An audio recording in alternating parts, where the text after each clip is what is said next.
bando.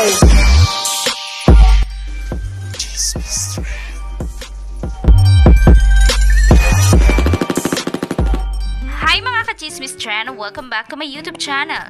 May nanalo na. Yan ang ilang komento na binitawan ng netizen sa viral video nila Catherine Bernardo at Alden Richard na sweet sa isa't isa. Ilan naman sa mga content creator nga ang kinilig sa dalawa dahil bagay na bagay nga raw sila. Samantala, tila sa huling pagkakataon nga ay nagpaalam na ang aktor na si Daniel Padilla sa kanyang longtime girlfriend na si Catherine Bernardo. Dahil sa isang IG story ni Daniel kamakailan ay napansin ng netizen ang huling paalam. Akma naman ito dahil umiingay ang cat din sa social media. Habang si Daniel ay malungkot dahil nais pa nga daw nitong makipag-ayos kay Catherine.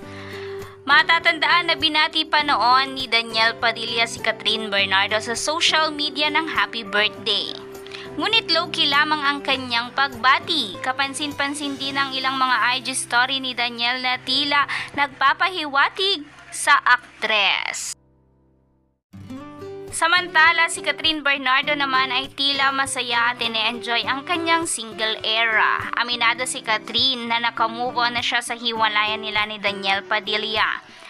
At ayon pa kay Catherine ay napatawad ngunit hindi niya nababalikan si Daniel. Kaya naman nabuhay ang Cat Den fans dahil finally ay matutuloy ng araw ang pagmamahala nila Catherine at Alden Richard.